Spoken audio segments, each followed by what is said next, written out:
Hello, today is Wednesday, July 22nd. Just wanted to give another quick update on paper making, and I've been experimenting with some papers and different ingredients to add in the papers.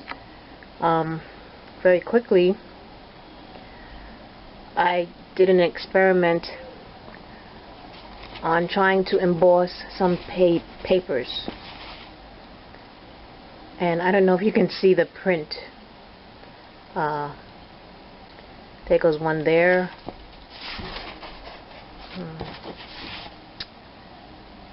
There goes another one there. These are made with lace.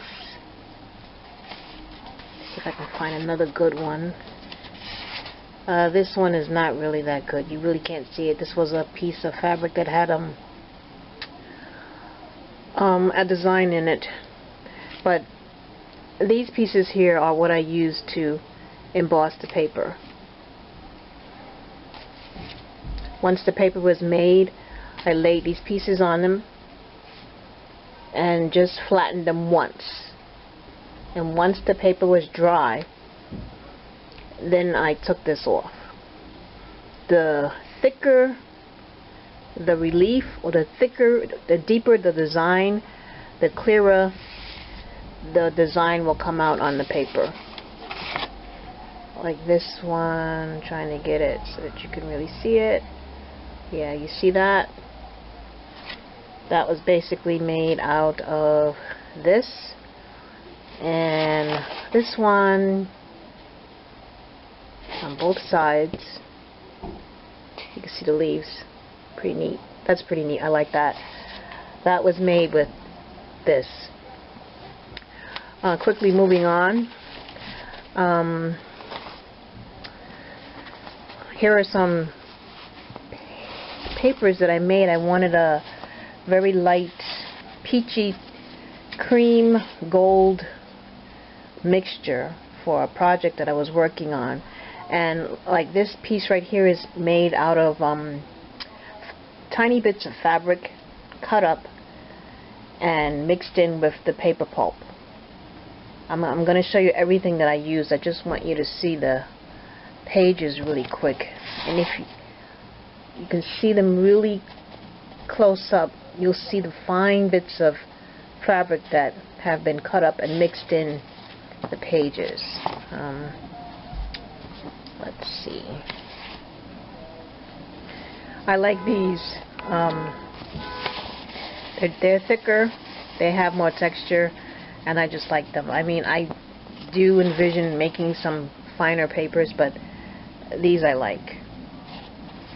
Okay, and very quickly, these were some old pages that I made before, and I cut up silk fabric and mixed it in with the paper pulp. And what's really neat is that you look at it one way, but then when you hold it up to the light, it is totally different. And I could just really see making a lampshade out of something like this. You know, you can even write something if you figured out how to really place it in the pulp, and it would shine through the light. Let's try another one. This page is thinner. You can see it.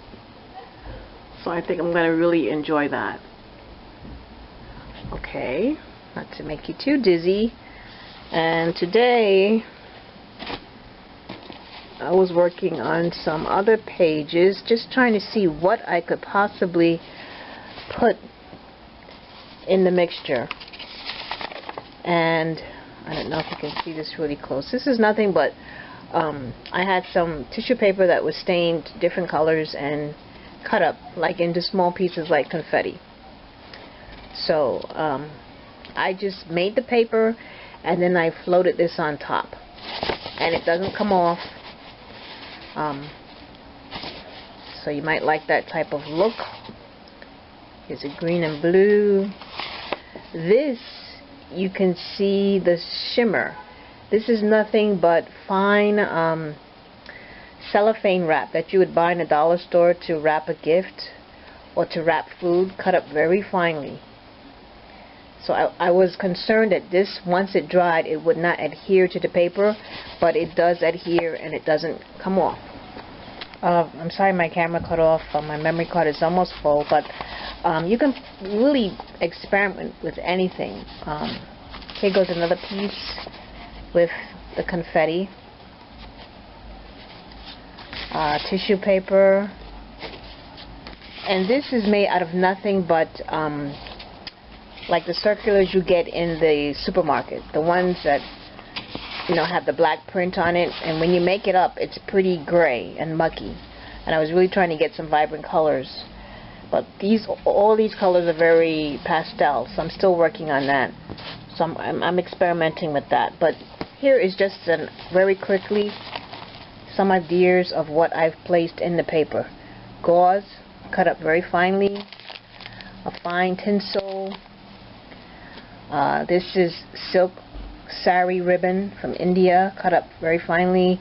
Yarn, different ribbons and trims, nylon netting, eyelet, some pieces, just waste fabric, you know, just really cut up very finely. This was what really gave me that pretty peach in that piece of paper. Ribbon that has been dyed and cut very finely. Let's see, this is cotton puffs that have been dyed, and I just break it apart and mix it in the paper pulp before I pour it very finely. I break it up very finely, just threads that you would have lying around. So, you know, really the sky is the limit, and you have so many possibilities.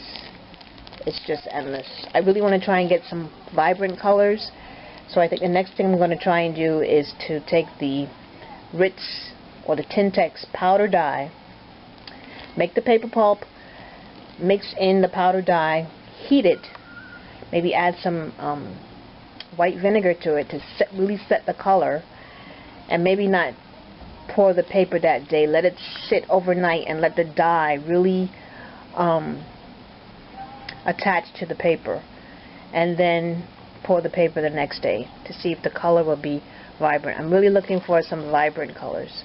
So that's the basic update, and I'm just going to keep on experimenting. I have some ideas with this paper, not just cards, but an art idea.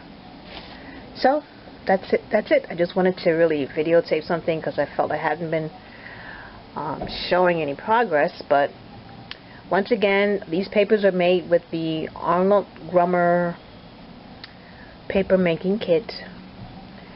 You can find all the videos on YouTube. Those videos are very helpful and very easy to understand. So, everyone have a good one, and stay tuned to the next video. Bye. Very quickly, one last thing I wanted to mention is that they suggest if you don't want to wait for your papers to dry, you can iron them, which I have been doing in the beginning, but I have an old Excalibur food dehydrator, which I don't use for food anymore, and I just really place my sheets in that, and they dry in a couple of hours. I like the fact that they don't dry flat, but all you do is just really put them in a book and put them under your mattress, and the next day they're flat. So if you don't want to, you know, stand up there and be ironing your sheets, which I've found to be very tedious, I do it this way, and I'm saving time, I'm saving muscle, and you really do pretty much get the same results. The longer you keep them in a book, the flatter they will be. I have old pages here that are quite flat. I mean, this is not a flat one because it's chock full of fabric, but you know, basically these pages are flat. And so that's I just wanted to add that in, so that really does help. Okay, that's it. Bye.